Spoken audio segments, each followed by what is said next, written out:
This is my first video. It's going to be a walkthrough of how I came up with this flyer. Now, to warn you, I am just beginning with my graphic design and so on and so forth. My background is audio, and actually this setup I'm using now I'm hoping to improve on, but right now I just want to go ahead and get things going. And I was fairly happy with how this flyer turned out. I probably would have done things a lot different, but the main goal for this flyer was to have something that promoted some of the services we do at our little studio. As you can see all the information there. So a couple things I was happy with is this sticker. Now, I wanted to do a discount sticker, and I saw some examples online, and I managed to create this one myself, and so I was pretty happy with it. So I saved that, and at any time I'll be able to change the details and information on that, which is cool.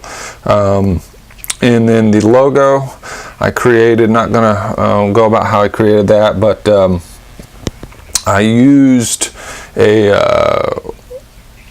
screen capture from an animation I did with my logo, as it kind of, I decided it's going to be the motif for our kind of marketing and strategy. The other thing I was pretty happy with was this little montage of graphics, kind of illustrating what we do. I got a VHS, got some film reels, audio cassettes, vinyl, disc, film strips, so on and so forth. And overall, I think it came out looking pretty clean.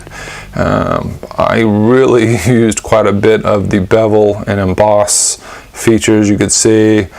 Just kind of gave it some depth and made it pop a little bit. Overall, pretty happy with it.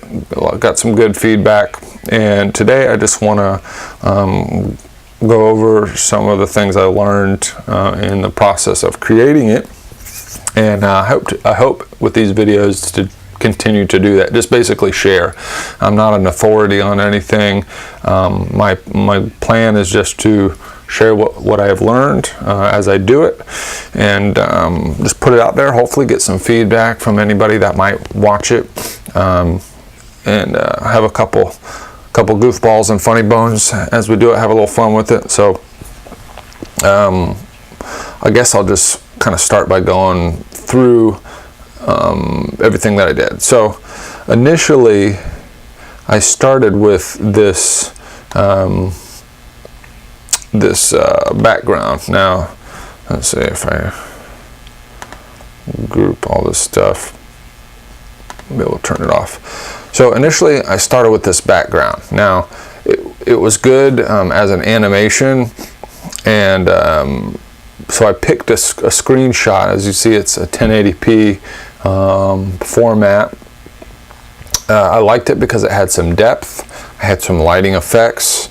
I used the my friend helped me use, because his computer is more powerful, helped me with the ray traced 3D graphic of that. So it's something I've been doing quite a bit, which is if I'm working on a video project and I've created something in Premiere or After Effects, taking a screenshot of it and then incorporating it with some of my other promotional materials. So say if we do some DVD duplication.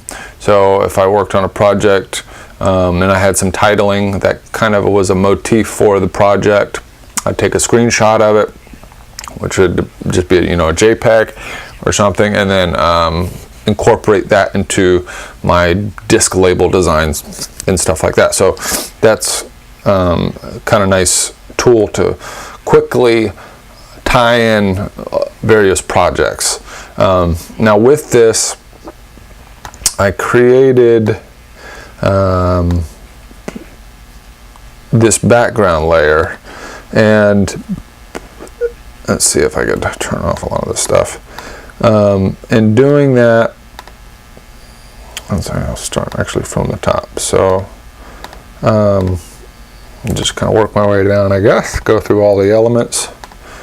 Boo, boo, boo, boo, boo. Now, as I said, I'm not an authority on anything. My goal here is just to share with you what I've picked up. Now, of course, with this original background, it doesn't go to the bottom. What I ended up doing with this to create this kind of, I wanted to continue it, to use it as a backdrop to my design.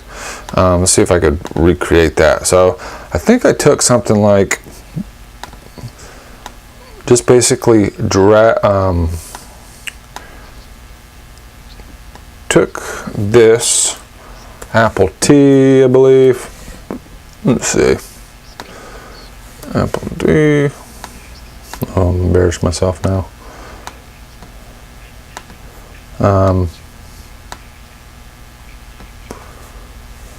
Right. That's because I'm not on a layer. Okay, so apple tea, and then just dragged it down, and that kind of gave me this look. Then I took a gradient,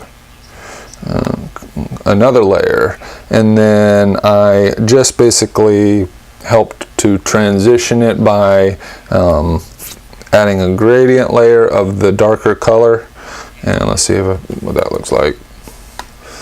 So you shift hold it, starts to blend it in a little bit. And so I think I did that a number of times. So it kind of gives you an idea that it's a space that keeps going. So that was something I just learned as I was doing it. So came up with that.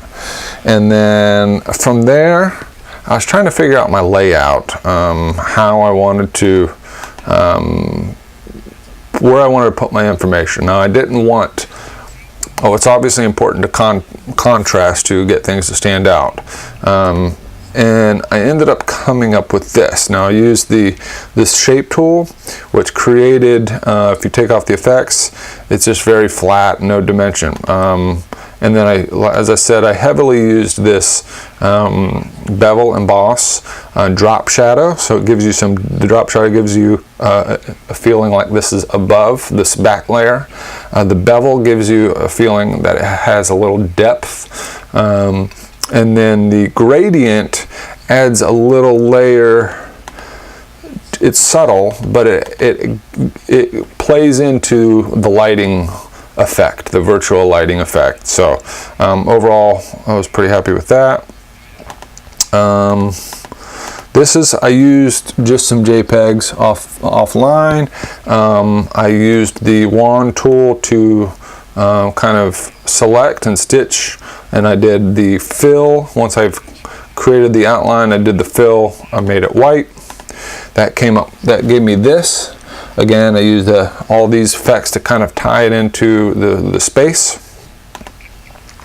Now, as you can see with the logo here, it's a little too dark. So I just created a layer and superimposed it on top of it. So I highlighted all the parts and put a new white logo on top of that.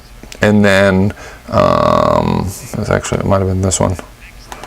So this one, as you can see, I also used the bevel emboss, gave it a little more depth.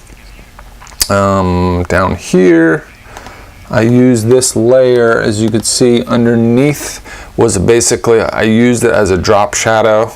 It was just something I threw in there, which you could see the edges of it go to the left, so it gives you the same kind of effect as the shadowing on the logo here. You see that the shadow is on the inside, on the left, and on the right it's on the inside, which is a perspective thing. So it's kind of like a wide view of it. Now it's a very similar effect I did with that, and it also adds a little depth too, just by putting a hint of it on the edge of this, pushes the tablet back and brings this to the front, and this kind of feels like it's behind it. So overall, you're playing with light to to create this composition to feel like you're in a space, and I think that's important when doing this kind of thing. Let's see what else. Now the logo, as I said, that's actually a bunch of stuff. I think I'm going to just do another video on that one because I searched for a video for it, did not find one. The details. Now, I knew I wanted the composition to, I guess it kind of has like an old wax stamp thing going on there, and I knew I had to put my information around that. Now, as far as my text here, you know, I know there's certain rules and stuff as far as when you're doing titling, maybe using all caps or whatever it may be. I just kind of chose some different fonts until they fit. No, I think so. It was this. If I open up that folder, I think I was using. I'm not sure what font that was. If I could see if I could find out. This is VHS. So it's the Helvetica New Light Com. Now, my friend Kevin gave me this font package because apparently it's a Helvetica, but it's kind of like a new and it's a more tweaked version. The spacing looks a little better. It's just a better rendition of the classic kind of Helvetica look. And so again, with all these details, if you look closely, you can see that there's a bevel, slight bevel on it. And it just kind of, again, gives it a slight bit of depth, and that's kind of all you got to do to taste. So you kind of got to play with it. Imagine that you're in an environment, a space, and then as you're adding these bevels and stuff and drop shadows and gradients, you want to tie everything in together into one space. On top of the tablet, I made like another darker tablet, like the same as the background color. Again, adding some of the bevel and stuff. The bevel really is just kind of a lighting effect, essentially. It makes it three-dimensional. It's like a poor man's 3D render. So that's that. Put the phone number on top of that. Wanted to vary it, so I've chose a little different font. Again, drop shadow, bevel. It may have been a little overkill, but I was just kind of experimenting. And that's that. And then I think this was at the bottom, maybe. I'm trying to find the. No. Trying to find the, there it is. Okay, so the logo, again, because I had this and I kind of tweaked the drop shadow position. Again, my lighting was kind of centered. So if I look at the lighting up top, you could see the light source is kind of a central position, and it's pointing from the center to the top here, and the light fades. So I knew my source light was kind of coming up here, so in messing with the drop shadows and stuff, I knew it kind of needed to be a radiant shape from here, and everything else, if it's centered, needs to be kind of a central